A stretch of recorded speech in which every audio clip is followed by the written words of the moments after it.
Ya,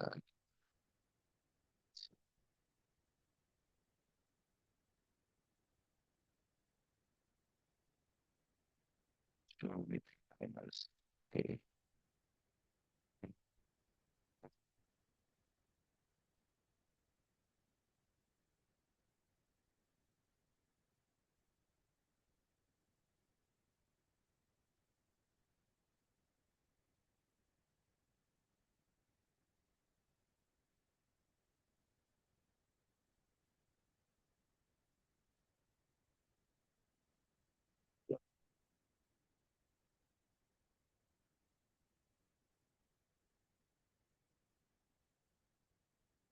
Selamat pagi, Pak. Teleponnya masih mati, Bu, kayaknya.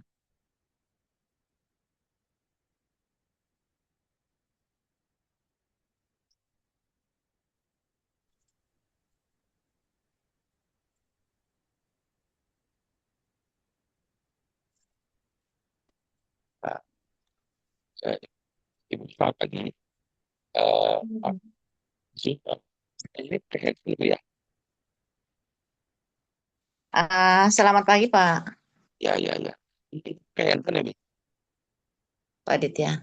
Ya, ya. Kayaknya suaranya agak kresek ya Pak Oh, Aditya. sebentar, sebentar, sebentar. Gimana? Sudah lebih, sudah lebih jelas suara saya, Bu.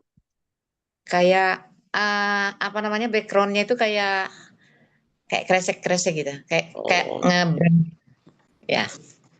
nah, kalau gini suara saya udah lebih jelas. Nah itu dia siap. Oh, oke, oke, oke. Ya udah kalau gitu saya nggak pakai earpiece. Nah, Bu, maaf, ini Ibu pakai handphone ya? Ya pakai handphone. Ya Nah, Bu, siap. maaf, kan ini kan nanti mau ditayangkan di TV. Jadi apa handphonenya diputar gini, Bu, di kayak di gini. Dia di landscape ya. Ya, Itu ya. landscape. Terus abis itu Ah, setting di handphonenya, ah, Bu, yang ininya settingnya apa? Auto rotate-nya di dihidupkan, Bu. Yang gimana? di setting di Oh, setting setting di handphonenya auto rotate-nya di ya iya, auto sebentar. auto rotate-nya dihidupkan. Oke. Nah, kalau Oke sudah ya. nanti handphonenya dimiringkan, Bu, di apa namanya? Nah, ini nanti. Nah, ini udah. Iya. Ya, Kayaknya. ya, ya, Bu, ya Ya. cukup. Mungkin kalau Ibu posisinya agak mundur sedikit, apakah masih kelihatan, Bu? Oh, iya, ya. Boleh, boleh. Ya, biar biar nggak terlalu Lalu melebar ya, betul, Pak betul, Aditya ya. betul. Ya, biar biar agak melebar sedikit. Nah, ya, oke. Nah, mungkin kalau Ya. ya, Ibu sekarang kan apa namanya, ketika kita ngobrol nggak apa-apa lihat saya gitu. Tapi kalau mungkin nanti menjelaskan sesuatu, Ibu mungkin lihat ke kamera gitu kali, Ibu ya. Ya, boleh. eh Agak maaf, Bu, Ibu posisinya agak ke kanan sedikit. Apa apa Ke kiri ya? handphonenya agak diginikan sedikit ya, miring sedikit aja. Ini karena gini ya. eh Ya, cukup, cukup, Bu, cukup, cukup ya, segini cukup, Bu. Baik. Ya. Ya, sebentar, Bu ya.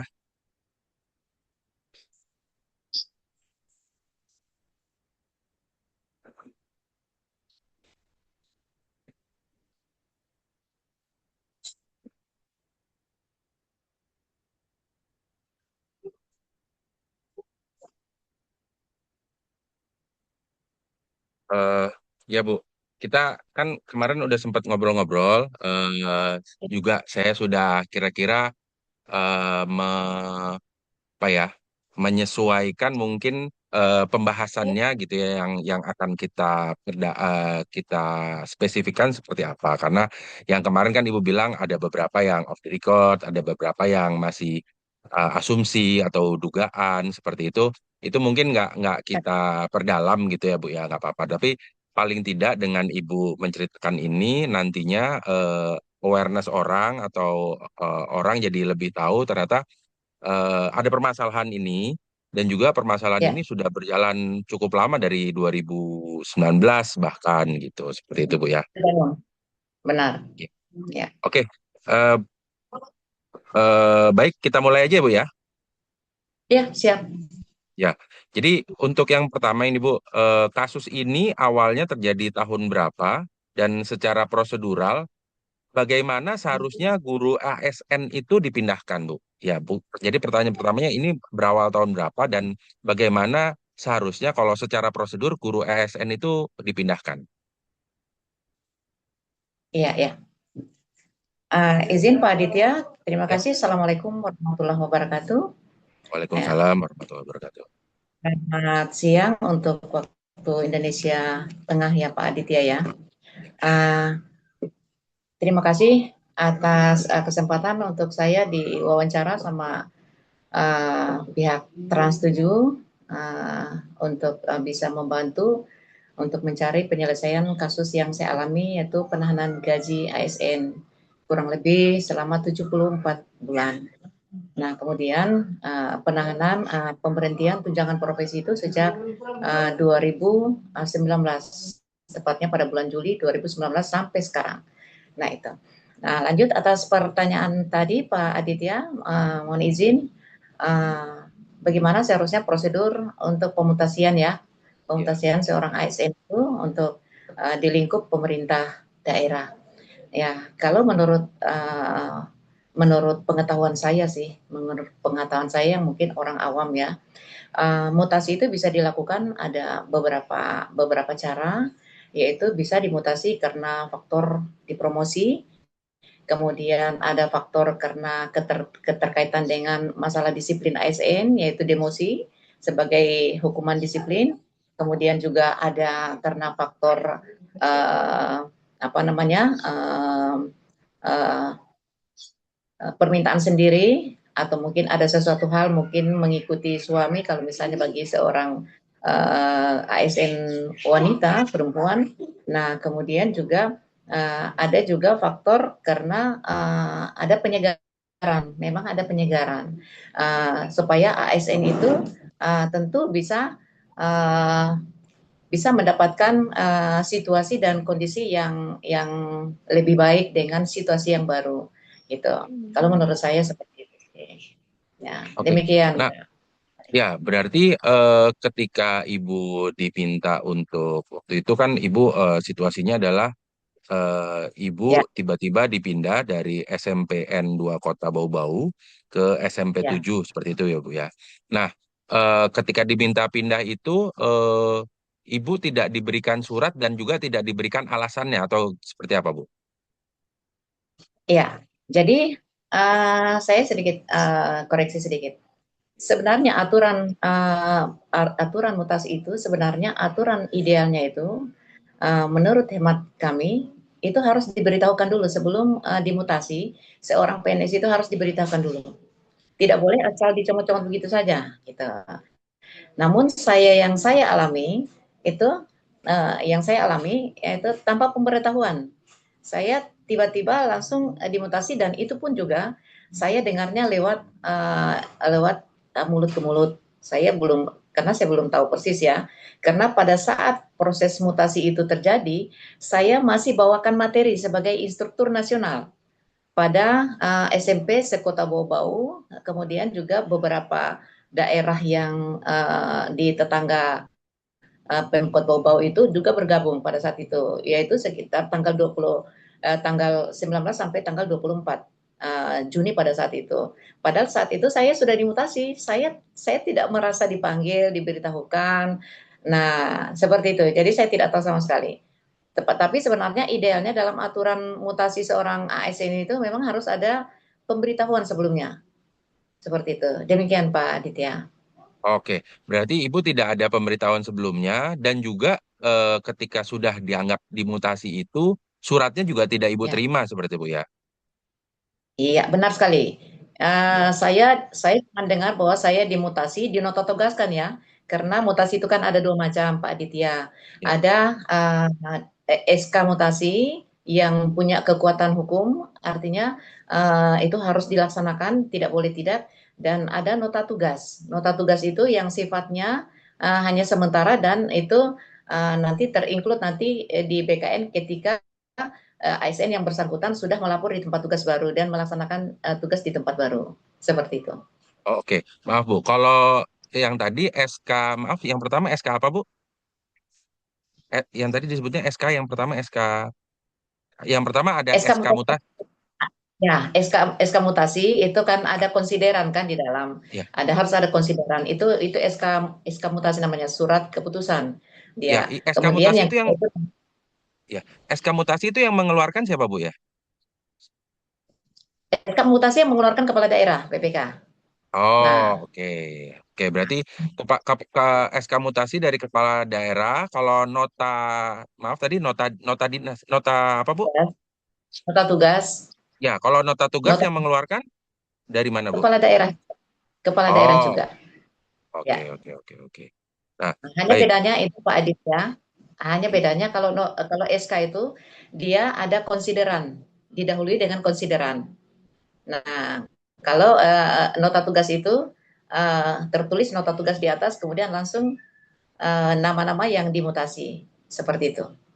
Nah, Ibu Ya, sebenarnya kalau kalau berdasarkan informasi ya, ini kan Ibu ya, sudah cerita kalau Ibu tidak dapat gitu. Tapi berdasarkan informasi, nama Ibu kalau katanya orang-orang atau teman-teman atau mungkin informasi yang Ibu dapat, nama Ibu ada di nota dinas itu. Tapi apa gimana? Atau sebenarnya juga namanya juga nggak ada daftar namanya atau gimana Bu? kalau masalah itu saya kurang tahu persis karena kan nota tugas itu katanya terdampak kepada nota tugas kolektif. Jadi bukan dia nota tugas orang per orang, dia kolektif itu sebanyak 145 orang. Nah, itu menurut informasinya bahwa saya juga ada nama di dalam sih. Nah, tetapi itu juga masih masih tanda tanya karena pada saat itu belum juga teman-teman yang lain juga belum menerima nota tugas itu. Oh, jadi di antara teman-teman Ibu yang tadi jumlahnya 145, teman-teman ASN ya Bu ya Ya, ini ya. Teman-teman ya ASN betul. mungkin beberapa di antaranya guru seperti itu. Mereka juga Ya, betul. eh, mereka juga dimutasi gitu lewat nota nota dinas tadi, nota Ya, surat apa namanya? Surat tugas tadi. sorry. Tapi semuanya tidak ada satupun yang mendapatkan apa ya, salinan atau hard copy dari nota itu tadi Bu ya. Tidak, seperti maksud saya itu informasi tentang apa kita tidak dapat sekaligus serentak gitu. Jadi ada Hmm. yang dapat itu nanti bulan 9, ada yang dapat nanti bulan 10 gitu. Tetapi mereka ketika mereka tahu misalnya satu orang yang sudah dapat itu nota tugas, kemudian mereka langsung pergi di tempat tugas yang baru gitu. Oh, jadi Jadi tidak. jadi oke. Jadi beberapa sudah dapat tidak serentak tapi hanya tinggal Ibu yang tidak dapat nota tugas. Iya, saya sama sekali sendirian yang tidak dikasih nota tugas sama sekali. Kalau yang lain Oh, dikasih nota, semuanya dikasih nota tugas, hanya mungkin beda-beda ya. Beda-beda Pak Aditya. Ada yang dikasih bulan 8, ada yang dikasih bulan 9. Nah, saya sampai sampai sekarang malah tidak dikasih. Nah, saya pernah ditawarkan pada saat Pemsus itu, saya pernah ditawarkan mau dikasih, iya kan? Tetapi permasalahannya sudah lewat 1 tahun. Jadi artinya sudah bergulir itu masalah penyitaan dokumen apa segala macam. Lagian juga pada saat itu juga apa namanya inspektur yang memeriksa saya itu memang tidak membawa nota tugas itu, hanya dia sampaikan kalau saya mau kasih kira-kira ibu melaksanakan tugas enggak, tapi nota tugasnya enggak ada gitu. oke, oke, oke. Oke, baik Bu. Jadi eh ini apa ya? Memang memang secara umum kalau gambaran besarnya adalah secara prosedural dimutasi secara tidak tepat gitu, tidak secara prosedural. Ah, lalu Betul. ketika jadi apa reaksi ibu ketika tidak mendapatkan surat resmi pemindahan itu bagaimana apakah ibu tetap datang ke SMP 2 atau akhirnya sempat juga mungkin mendatangi SMP 7 atau gimana Bu waktu itu ketika wah saya belum dapat surat tapi ya udah saya datang ke sekolah saya sendiri aja berusaha datang mengajar masuk kerja gitu ya atau oke, saya coba membuka komunikasi dengan pihak SMP 7 karena saya katanya mau dipindah ke sini. Seperti apa Bu waktu itu situasinya? Iya, terima kasih. Jadi pada saat itu, setelah nota tugas itu katanya dikeluarkan itu, kemudian saya berusaha mencari nota tugas tersebut. Tapi seiring dengan waktu, saya tetap hadir sebagai guru SMP 2. Karena database saya itu tetap di BKN itu tetap saya menjadi guru SMP Negeri 2 Bobo. Seperti itu. Jadi saya tidak akan mungkin tinggalkan tugas utama saya sebagai guru SMP Negeri 2 Bobo. Jadi sambil saya mencari nota tugas itu, sambil saya tetap hadir di SMP 2 Bobo itu sebagai guru bimbingan konseling. Seperti itu. Jadi saya tidak pernah tinggalkan tugas. Dan absen saya itu ada lengkap semuanya, ya, jelas seperti itu. Ya, tapi Ibu tidak pernah juga apa ya membuka komunikasi dengan SMP 7 Bau-Bau atau mungkin kepala sekolahnya mungkin bahwa Pak ini saya katanya mau dipindah ke sini tapi sampai sekarang saya belum dapat nota tugasnya itu sempat ada mungkin komunikasi seperti itu Bu dengan apa guru SMP 7 atau ya karena memang belum ada surat resminya ya saya tidak akan membuka komunikasi itu. Waktu itu Ibu Iya, gimana sikapnya? iya, Bagaimana Bu? betul sekali. Ya, jadi karena itu masalah mutasi karena memang saya belum dikasih nota tugasnya, saya kan tidak mungkin langsung berkomunikasi dengan kepala sekolahnya kan, karena saya belum tahu persis bahwa saya itu ditempatkan di mana. Jadi saya memang sampai sampai saat ini saya tidak pernah membuka komunikasi sama guru apa sama kepala sekolah SMP 7. Jadi saya Oh. hanya berkomunikasi. Ya, berkomunikasi dengan kepala sekolah saya, kemudian berkomunikasi dengan dinas pendidikan BKD, kemudian saya berusaha berkomunikasi dengan Sekda, seperti itu. Jadi saya sama sekali memang tidak ada komunikasi dengan kepala SMP Negeri 7. Seperti Oke, itu. baik Bu. Ini kan mungkin orang-orang melihatnya kalau ini kan kejadian tahun 2019. Lalu Ya, betul. apa namanya?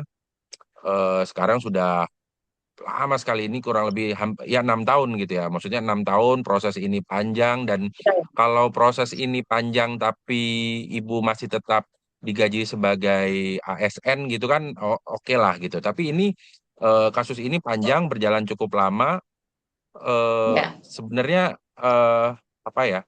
Ibu waktu itu sudah lapornya sampai sampai mana saja gitu dan kalau menurut Ibu kenapa proses ini bisa sampai seberlarut-larut ini gitu. Jadi yang pertama eh, Ibu sudah lapor kemana dan kenapa kira-kira kalau menurut Ibu ini kok prosesnya lama sekali gitu. ya, ya. Boleh saya menjawab, Pak Ya Aditya? silakan. Iya Ya, silakan. ya. Jadi kenapa sampai masalah ini berlarut-larut? Ya, karena memang dari mulai apa namanya, mulai dari penerbitan nota tugasnya itu memang sudah salah, sudah keliru, sangat keliru di sini. Mulai dari kita tidak diberitahukan alasan kita bahwa akan ada mutasi itu sudah sangat keliru. Dan kemudian apa namanya? Kemudian kita tidak dikasih nota tugasnya itu sudah sangat keliru. Dan memang saya merasa memang ini ada sesuatu ya Pak Aditya dalam tanda kutip bahwa memang ada unsur di sini ada pemaksaan kehendak, ada semacam otoriter kearogansian pemimpin di sini terhadap ASN, terhadap guru seperti itu. Karena kalau memang itu demi untuk kalau dengan alasan demi untuk apa penyegaran atau apa, tentu tahu apakah itu akan berdampak kita kemudian segar kembali atau justru malah kita semakin terpuruk guru-guru ini. Tentu itu kita harus komunikasi kan. Tapi memang saya lihat ini memang tujuan dari pemutusan ini memang ada indikasi memang ada sesuatu yang tidak disenangi dari semua ASN yang dimutasi, termasuk saya. Seperti itu. Oke Bu, maaf Bu, kalau mungkin Ibu bisa jelaskan, kemarin kan kita sudah lewat telepon sudah, tapi mungkin bisa jelaskan juga di sini, Ya, andai Ibu dimutasi ke SMP 7 dari ya, SMP 2 tadi, ya. hak apa, hak Ibu apa yang membuat Ibu hilang? Apakah hanya lebih sekolahnya lebih jauh, atau memang ada hak-hak ekonomi juga yang jadi hilang kalau Ibu benar-benar dipindah ke SMP 7 gitu Bu? Ya, ya, terima kasih. Jadi sebagai abdi negara, sebagai ASN, nah kita sudah membuat perjanjian dengan pemerintah bahwa kita siap dipindahkan, ditempatkan di mana saja sesuai dengan kebutuhan. Namun ada yang harus diingat oleh aturan bahwa penempatan pegawai itu dengan tidak mengganggu daripada kenyamanan, kemudian berdampak pada penghasilan seperti itu. Itu yang harus dicatat sama pemerintah daerah. Nah, itu yang saya tidak lihat ada di situ. Sehingga ketika saya misalnya dipindah ke SMP 7, dampak besar yang saya dapati bukan karena masalah jauhnya. SMP 7 dengan SMP 2 itu tidak terlalu jauh, kurang lebih cuma 1 kilo. Nah, jadi tidak terlalu jauh. Tetapi dampak yang paling besar buat saya itu adalah jumlah siswanya itu di SMP 7 pada saat itu kurang lebih 250 orang dengan satu orang guru bimbingan konseling. Nah, rasio guru bimbingan konseling itu untuk mencapai target cukup jam, 24 jam mengajar per minggu itu adalah satu guru rasionya 1:150. Jadi guru BK itu bisa mendapatkan tunjangan profesi ketika dia membimbing 150 siswa, seperti itu. Dan di SMP 2 memang ada 5 gurunya di SMP 2, tetapi dengan jumlah murid 1009 kalau saya tidak salah, 1009 atau 1008 orang. Nah, itu seharusnya kurang lebih harus enam guru bimbingannya, guru BK-nya harus 6. Nah, pada saat itu 5 orang dengan saya, tetapi satu orang guru itu pada saat itu sudah lama tidak aktif hadir karena sakit. Nah, jadi dianggap dia tidak bisa melaksanakan tugas walaupun namanya masih tetap di SMP 2, tetapi guru yang bersangkutan itu tidak bisa melaksanakan tugas. Jadi kalau misalnya saya pindah berarti tinggal 3 orang yang aktif di SMP 2. Jadi seharusnya masih butuh 2 seperti itu. Itulah yang mendasari kenapa saya jadi berpikir kok aneh ya, ini pemerintah memutasi ASN tidak mempertimbangkan hal yang sangat sangat sangat berpengaruh, yaitu masalah penghasilan. Nah, seperti itu. Ya, maaf Bu. Jadi kalau Demikian. umpamanya Ibu pindah ke SMP Ya, 7 akan ya. berpengaruh ke penghasilan. Mungkin boleh diceritakan secara spesifik penghasilan apa yang jadinya berkurang dan kurang lebih sekitar berapa Bu? Boleh kalau bisa diceritakan? Ya, jadi saya sambung tadi. Di sana otomatis kan kalau 260 siswa itu kan berarti kan dia cuma bisa satu orang guru BK-nya kan. Kalau misalnya saya masuk berarti otomatis saya harus mencari uh, sekitar 40 siswa, harus 2 kelas. Alangkah ironisnya Pak, kalau misalnya di BK, guru BK di SMP 2 yang nyata-nyata kurang, kemudian dikurangi lagi, dikasih pindah malah di guru yang sudah cukup gurunya. Itu sangat sangat aneh, ya, gitu kan.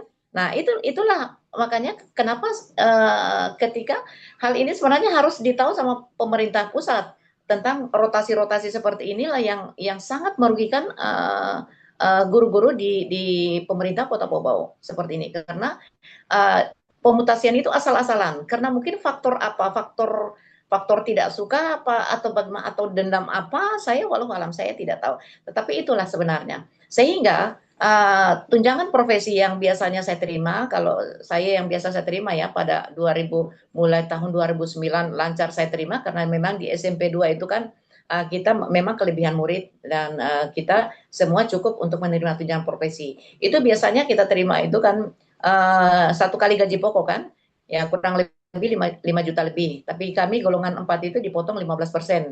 Jadi sekitar 4.900.000-an seperti itu. Jadi saya harus kehilangan tunjangan profesi itu setiap bulannya sekitar 4.900.000-an. Ya, seperti itu. Oke, Demikian, Pak. jadi kalau Ibu benar-benar dipaksa pindah, jadi ini Ya, apa namanya, Ibu akan kehilangan penghasilan bisa dibilang setengah dari penghasilan bulanan ya Bu ya, karena tunjangan tunjangan profesinya jadi hilang karena di situ sebenarnya muridnya sudah cukup seperti itu Bu ya.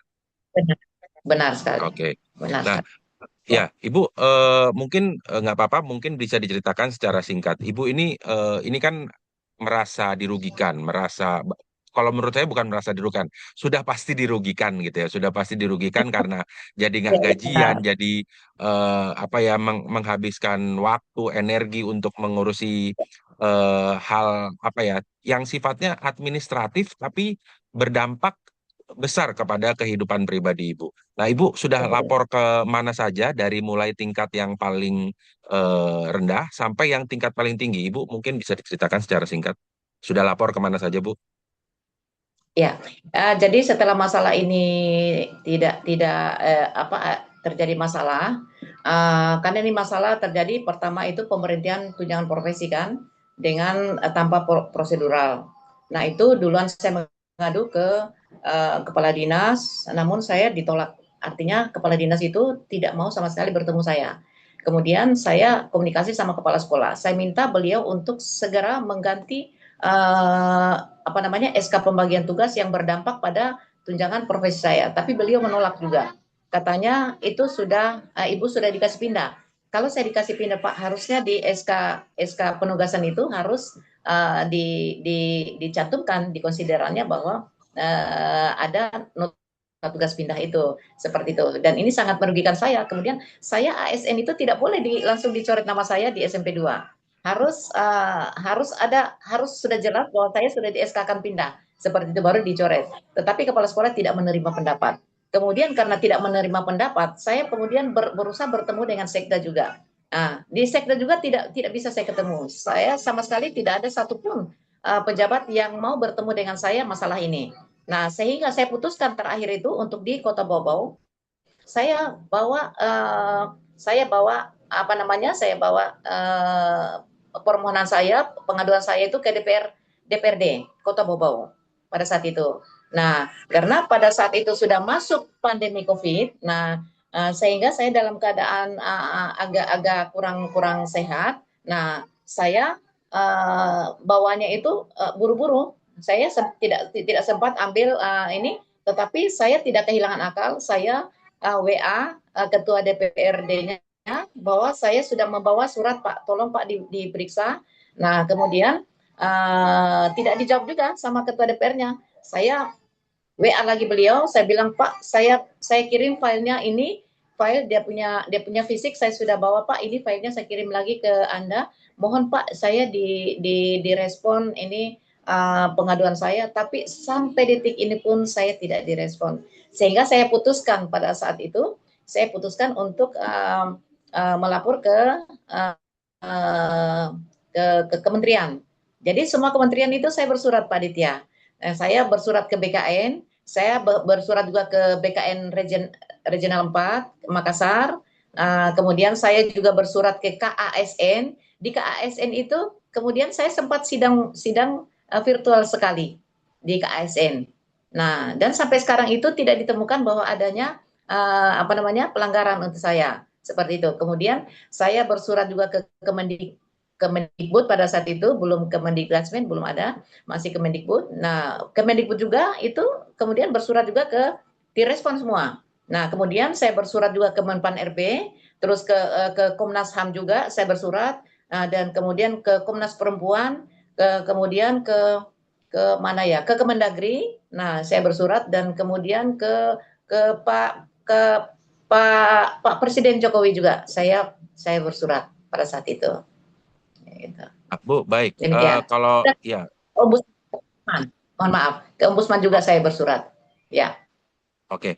Nah, ini kan Ibu sudah kasusnya sudah sampai ke Ombudsman RI dan juga sebenarnya ya, sudah ada keputusannya, tapi masih belum dieksekusi gitu ya. Meskipun Ombudsman ya, sudah betul.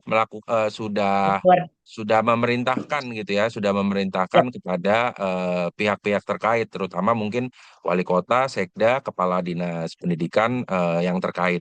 Nah, tapi maaf Bu, mungkin boleh diceritakan Ombudsman akhirnya mengeluarkan keputusan itu kapan Bu? Ya, jadi setelah saya mengajukan pengaduan itu ke Ombudsman itu sekitar setelah penahanan gaji. Sebenarnya sebelum penahanan gaji saya sudah melapor ke Ombudsman tentang pengusiran itu kan, pengusiran dengan nota tugas yang saya tidak dikasih. Seperti saya melapor karena saya di Kota Bogor tidak direspon sehingga saya membawa masalah ini di provinsi. Nah, seperti itu kemudian di kementerian juga. Nah, dan di provinsi itu karena ombudsman menganggap ini satu paket karena waktunya itu agak dekat karena saya melapor pertama itu pada Maret 2020 dan kedua saya melapor itu pada Mei. Jadi dia satukan laporannya. Jadi dimulainya substansi pemeriksaan itu pada bulan Mei 2020 setelah penahanan gaji seperti itu. Jadi setelah diadakan pemeriksaan bersurat kemudian minta klarifikasi dari wali kota dengan kepala dinas pendidikan. Nah, kemudian dihasilkanlah nanti pada tanggal 22 Agustus 2022 keluarlah yang namanya laporan akhir hasil pemeriksaan Ombudsman Perwakilan Sultra. Yang isinya itu seperti ini. Isinya ini seperti ini. Ini Pak ya. Ini mungkin bisa dilihat. Ini hasilnya yaitu laporan akhir hasil pemeriksaan Ombudsman nomor bla bla bla, kemudian maladministrasi berupa penyimpangan prosedur yang dilakukan pemerintah Kota Bau Provinsi Sulawesi Tenggara dalam proses mutasi saudari Hasrianti dari SMP Negeri 2 Bau ke SMP Negeri 7 Bau dan penahanan gaji saudari Hasrianti. Jadi isinya laporan akhir hasil pemeriksaan ombudsman itu ada dua, yaitu tentang maladministrasi tentang mutasi saya, kemudian maladministrasi terhadap penahanan gaji. Ya, demikian Pak Aditya. Nah, itu kan di Ombudsman Sulawesi Utara. Lalu sampai ke Ombudsman RI itu sebentar. Sampai ke Ombudsman RI itu gimana Bu? Apakah diperkuat lagi atau ada tambahan informasi lain setelah sampai ke Ombudsman Republik Indonesia di Jakarta, Bu? Ya, ya. Jadi aturannya prosedurnya gini. Jadi setelah keluar LHP itu, kemudian ditunggu tindak lanjutnya, responnya dari pemerintah kota kan terhadap maladministrasi. Karena dimintai responnya pemerintah kota itu cuma dua, tidak ada sekda di dalam. Jadi cuma dua yang berperan di sini adalah satu wali kota Bobau. Di surat terkoreksinya itu kepada wali kota Bobau untuk membatalkan nota tugas yang lama. Kemudian dibuatkan nota tugas yang baru. Itu. Terus yang kedua, kepada kepala Dinas Pendidikan dan Kebudayaan Kota Bau untuk memastikan tidak boleh ada penahanan gaji atas saudari Hasrianti karena itu melanggar PP nomor 53 tahun 2010, Undang-Undang Disiplin PNS pada saat itu, dan melanggar undang-undang. Nah, seperti itu. Jadi kemudian tetapi karena tidak dianulir, karena tidak direspon oleh pemerintah kota, sehingga 3 bulan kemudian masalah ini dialihkan ke KU Resmon, ke Asistenan Utama Resolusi Monitoring Ombudsman RI, seperti itu. Diambil alihlah mereka. Kemudian diramulah mereka itu, kemudian bersurat untuk ditindaklanjuti di pemerintah Kota Bau. Namun lagi-lagi pemerintah Kota Bau tidak menganulir sampai pada ombudsman, sehingga ombudsman mengambil inisiatif untuk melakukan pertemuan khusus Zoom meeting melalui Zoom meeting pada saat itu pada tanggal 8 Mei 2025 pada saat itu. Nah, kemudian yang diundang itu adalah Pak Wali, saya sebagai pelapor, kemudian dengan Kepala Dinas Pendidikan dan Kebudayaan, kemudian Kota Bobau, kemudian yang keempatnya itu Ombudsman RI sendiri pada saat itu. Nah, namun 8 Mei untuk diundang Zoom meeting itu pada tanggal 20 Mei 2025. Gitu. Itu sudah betul-betul sudah puncaknya bahwa ini harus selesai ini barang. Jadi makanya diadakan pertemuan khusus. Namun pada pertemuan tanggal 20 Mei itu Pak Wali tidak sempat hadir, tidak menghadiri dan juga Kepala Dinas Pendidikan juga tidak bisa menghadiri dan diwakilkan sama Sekretaris Dinas Pendidikan Kota Bobau, yaitu Pak Saudara Pak Bariun SPD MPD, nah sebagai Sekretaris Dinas pada saat itu. Nah kemudian dalam pertemuan itu karena yang mewakili ini memang sama sekali tidak begitu paham masalahnya karena pada saat kejadian ini memang beliau belum posisinya sebagai sekdin sehingga berjalan tidak imbang ini komunikasi. Nah, karena memang tidak ada jawaban yang pasti dari pemerintah kota sehingga Ombudsman RI pada saat itu memutuskan bahwa harus cepat dibuatlah kesimpulan bahwa segera pemerintah Kota Bau menganulir surat apa namanya LHP itu kedua itu kalau tidak akan ombudsman akan mengambil langkah berikutnya yang tegas yaitu hak ombudsman itu untuk mempublikasi secara nasional masalah ini sebagai efek apa namanya sosial kepada kepala daerah seperti itu. Jadi mau tidak mau pada tanggal berikutnya setelah selesai Zoom meeting kesimpulannya itu direkap sama dinas pendidikan, kemudian nanti akan dibawa ke wali kota. Dan saya kawal pada saat itu, esoknya saya menghadap ke wali kota Bau-Bau, dan pada saat itu juga hadir yang membawa surat kesimpulan kemudian pada saat itu. Jadi kita bertemu di satu ruangan, di ruangannya Pak Wali pada saat itu, dan Pak Wali Kota Bau-Bau sempat menanyakan, ada Zoom kemarin ya? Terus saya bilang, ada Pak, siapa? Ada Pak, tapi Bapak tidak hadir. Dia bilang, oh iya, yang penting sudah selesai ya. Saya bilang, iya Pak. Dan ini katanya sudah ada ini katanya kesimpulannya. Terus ini memang harus katanya ibu harus harus diaktifkan dan kemudian pada saat itu beliau memanggil petugas dari Badan Kepegawaian untuk segera memproses SK pengaktifan kembali di SMP 2. Demikian Pak Aditya. Oke. Maaf Bu, ini nanti karena sekarang waktunya sudah sedikit lagi mau habis, ininya Zoom-nya, Baik. saya Ya, eh, siap. s- recordnya saya proses dulu, nanti setelah proses record Ya, lagi, nanti saya call Ibu lagi ya. Cuman tadi ya, mungkin siap. ya pertanyaan yang berikutnya adalah berarti sebenarnya Ibu sudah baru diaktifkan lagi itu di tahun 2025 ya, status Ya, kepegawaiannya. siap. Oke, ya nanti kita sambung lagi ya Bu ya, kalau begitu. Ya, siap. Ya Ya, sebentar ya Bu ya, terima kasih Bu. ya. Ya, terima kasih sama-sama, Bang.